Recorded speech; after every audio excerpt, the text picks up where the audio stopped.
Welcome to the WINS Life Hacks and Life Coaching channel. I'm your certified coach and host, Casey Turton. Have you had one of those days recently when you just feel like the universe is against you?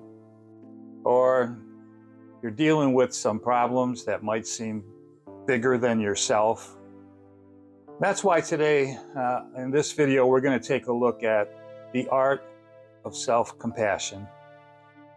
And compare that to buying a new car, driving it across the country many times, and pretty soon it gets worn out, beat up. And that's what happens to us sometimes as we travel through our life.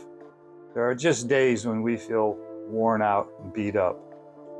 So let's get started on this journey of self-compassion, and I'm going to provide you with 5 hacks, 5 tips on ways that you can incorporate self-compassion into your life. Self-compassion is more than just feeling sorry for yourself. It's an active state of mind to make sure that all parts of your life you're tending to like a good shepherd.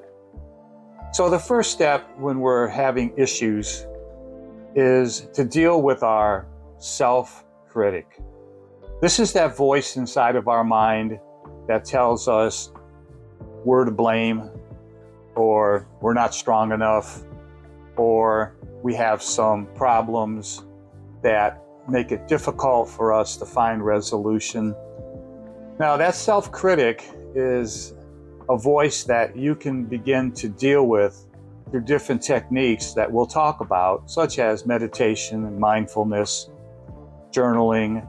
But it is a very strong factor in your 5 steps towards self-compassion, and that is recognizing and dealing with that self-critic and that negative self-talk. The second part, I'm going to refer back to a comment I made just a little bit earlier in the video about mindfulness and meditation. See, what happens is when we feel heavy emotions, particularly negative emotions, we tend to get so caught up in them that we can't think straight. And actually, there's been studies that have shown that when we are upset or agitated or full of anxiety, the body takes care of itself. In other words, the heart directs the blood to the vital organs and away from your brain because it feels that stress. And so therefore, you get to that old saying that I'm so upset I can't think straight. That's why you can't think straight. Now, what is mindfulness? Mindfulness is a simple practice that you can do anywhere at any time, except, like I always say, driving a car, all right? And so just put yourself in a seat and breathe. Let yourself be quiet and be aware and be in that moment of where you're at and what you're doing. Sitting on a beach, sitting out in the back, watching television, and just tell your mind to relax. You know, sometimes we get into hostile environments or with aggressive people, and we want to pop off and say the right thing right then and there and slam that person down, not physically, but verbally, to win an argument. And sometimes practicing mindfulness is a great method for self-care because it teaches you to slow down. Stop, think, relax, and breathe. When you're under stress, your body needs breath. Your body needs oxygen. That's going to help it think better and react better. Let's go to the next step. This next one's kind of an action step, and it involves you actually doing something. That's called journaling. And, I'll be honest with you, a lot of people resist it because they don't see the value of it. And I know in my life from time to time, I kind of get off the journaling wagon, but every time I go back, it's always so beneficial to me. So journaling is just basically keeping a notebook of what you were feeling and what you were doing at the time that you were having issues. And so it's an entry like on Monday the 22nd, I got a bad phone call. I felt myself immediately tense up. I wasn't able to concentrate. And what I did was I got up and I took a walk and I went outside in nature and went through the park, calmed myself down. Okay, with a journal entry like that, 3 months later, you can come back to that when you have a similar situation and say, that's right. I can remind myself to go out into a better environment, relax, take a moment for myself, and help myself. Journaling also helps you see patterns.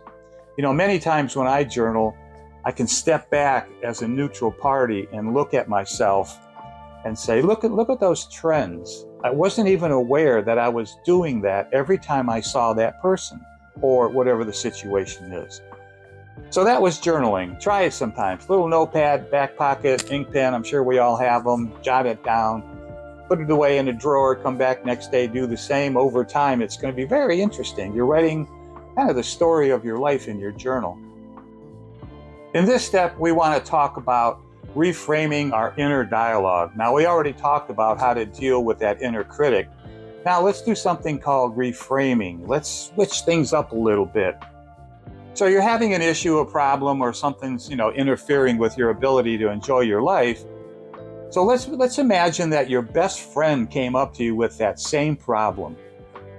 Now, how would you treat your best friend as they told you about that problem that you happen to be experiencing? Would you be compassionate? Would you listen? Would you be sympathetic? Would you give advice? So why can't you do that for yourself? You see, we're reframing it.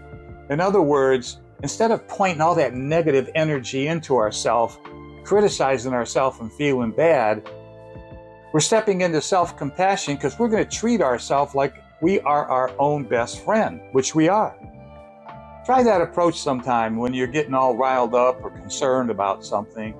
And just imagine you're talking to your best friend, and what advice and what counsel and what sympathy and heartfelt emotion would you give that person? Why can't you give it to yourself? All right, we're about to wrap this up, so I'm going to sneak in my little please, like and subscribe.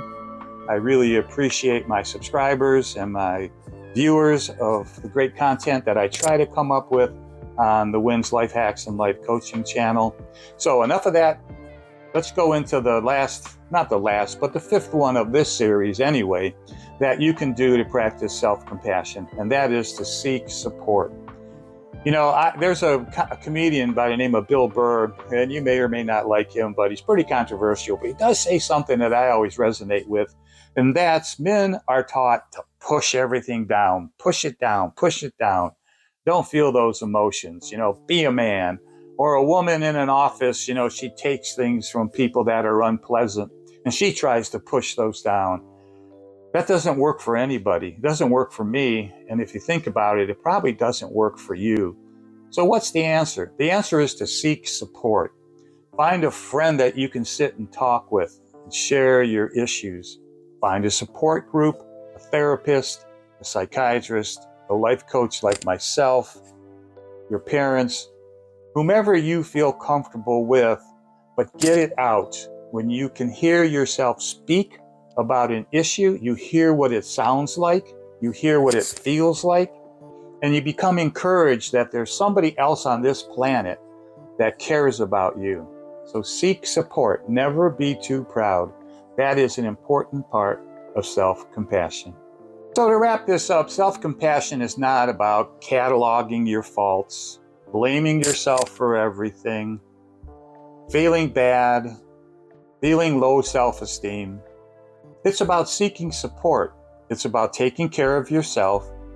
And it's about integrating self-compassion into your daily life. And like anything else, it takes work, it takes time. But I assure you that if you incorporate self-compassion, you're going to notice the difference. I hope you found something in here of value. I hope you resonated with some of the points that I discussed. And again, I hope you like and subscribe to the channel. In the meantime, thank you so much for watching, and I'll see you in the future.